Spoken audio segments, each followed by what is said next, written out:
ಮಾತಿಗೂ Kumaraswamy free hand ಕೊಟ್ಟಿದೀವಿ ನಾವು ಅಂತ ಹೇಳ್ತಾರೆ. ಏನ್ ಇಲ್ಲೆಲ್ಲ ಅವ್ರನ್ನ ರಕ್ಷಣೆ ಮಾಡಿ ಅವ್ರ ಅಪ್ಪನು ಅವರು ಲಾಯರ್ಗಳನ್ನ ಕರೆದು ಮಾತಾಡಿದ್ರು. ದೇವೇಗೌಡರು ಕುಮಾರಸ್ವಾಮಿನೂ ನಿನ್ನೆ ಅವ್ರ ಮನೆಗೆ ಲಾಯರ್ಗಳ ಕರೆಸಿ ಯಾಕೆ ಚರ್ಚೆ ಮಾಡಿದ್ದಾರೆ? ಯಾಕ್ರಿ ಚರ್ಚೆ ಮಾಡಿದ್ದಾರೆ? ಒಂದ್ ಕಡೆ ಹೇಳ್ತಾರೆ ನನಗೂ ನಾವು ಬೇರೆ ಬೇರೆ ಆಗೋಗ್ಬಿಟ್ಟಿದೀವಿ, ರೇವಣ್ಣ ಬೇರೆ ನಾನ್ ಬೇರೆ ಅಂತ ಹೇಳ್ತಾರೆ. ದೇವೇಗೌಡರಿಗೂ ನಮಗೂ ಇದಕ್ಕೆ ಸಂಬಂಧ ಇಲ್ಲ ಅಂತ ಹೇಳ್ತಾರೆ. ಇನ್ನೊಂದ್ ಕಡೆ ಇದೆಲ್ಲ ಮಾಡ್ತಾರೆ. ಅದು ಚುನಾವಣಾ ಪ್ರಚಾರಕ್ಕೆ ಹೋಗಿದ್ದಾಗ ಪ್ರಜ್ವಲ್ ರೇವಣ್ಣ ಬೇರೆ ಅಲ್ಲ, ನನ್ನ ಮಗ ಬೇರೆ ಅಲ್ಲ ಅಂತ ಹೇಳ್ತಾರೆ. What does it mean? No no no no ಅವ್ರು ಮಾಡೋದೆಲ್ಲ ಒಟ್ಟಿಗೆ ಮಾಡೋದು, ರಾಜಕೀಯ ಮಾಡೋದು ಒಟ್ಟಿಗೆ, ಕುಕೃತ್ಯ ಮಾಡೋದು ಒಟ್ಟಿಗೆ, ತಪ್ಪು ಮಾಡೋದು ಒಟ್ಟಿಗೆ.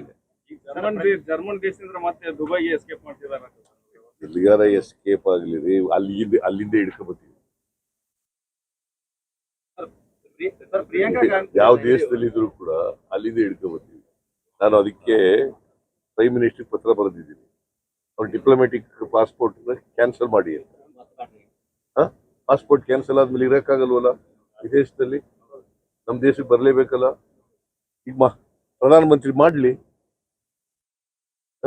ಇಷ್ಟೆಲ್ಲ ನೀವು ಮಾಡ್ತಾ ಇದ್ರು ಕೂಡ ಸರ್, ಅಮಿತ್ ಶಾ ಅವ್ರು ಏನ್ ಹೇಳಿದ್ದಾರೆ, ನಾನು ನನ್ನ ಮತ್ತು ಬಿಜೆಪಿ ನಿಲುವನ್ನ ಸ್ಪಷ್ಟಪಡಿಸಿದ್ದೀನಿ. ಏನ್ ಬಿಜೆಪಿ ನಿಲುವೇನು? ಟಿಕೆಟ್ ಕೊಟ್ಬಿಟ್ಟು ಬಿಜೆಪಿ ನಿಲುವೇನಪ್ಪ? ಈಗ ವಿದೇಶಕ್ಕೆ ಹೋಗ್ಬೇಕಾದ್ರೆ ಕೇಂದ್ರ ಸರ್ಕಾರ ಗೊತ್ತಿಲ್ಲ ಹೋಗಕ್ಕಾಗತ್ತ? ಕದ್ದು ಹೋಗ್ಬೇಕಾದ್ರೆ, ಯಾರಾದ್ರೂ ಹೋಗ್ಬೇಕಾದ್ರೆ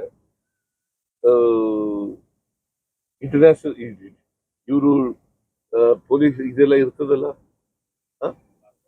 ಪಾಸ್ಪೋರ್ಟ್ ಎಲ್ಲ ಚೆಕ್ ಆಗ್ಬೇಕು, ವೀಸಾ ಎಲ್ಲ ಚೆಕ್ ಆಗ್ಬೇಕು, ಯಾವ ದೇಶಕ್ಕೆ ಹೋಯ್ತಾರೆ ಅಂತ ಗೊತ್ತಾಗ್ಬೇಕು, ಯಾರ್ಯಾರು ಹೋಯ್ತಾರೆ ಅಂತ ಗೊತ್ತಾಗ್ಬೇಕು. ಹಾಗಾದ್ರೆ ಯಾರು ಈ ದೇಶಕ್ಕೆ ಬಂದ್ಬಿಡ್ಬೋದಾ ಇವ್ರಿಗೆ ಗೊತ್ತಿಲ್ದಿರ? ಬರಕ್ ಆಗ್ತದೇನ್ರಿ? ನಾನು ಅದಕ್ಕೆ ಕೇಂದ್ರ ಸರ್ಕಾರವೇ ಈ ಆರೋಪಿನ ರಕ್ಷಣೆ ಮಾಡ್ತಾ ಇದೆ ಅಂದಂಗೆ. ರಕ್ಷಣೆ ಮಾಡ್ತಾ ಇದ್ದಾರೆ. ಪ್ರಜ್ವಲ್ ರೇವಣ್ಣನ ರಕ್ಷಣೆ ಮಾಡ್ತಾ ಇರೋರು ಕೇಂದ್ರ ಸರ್ಕಾರ.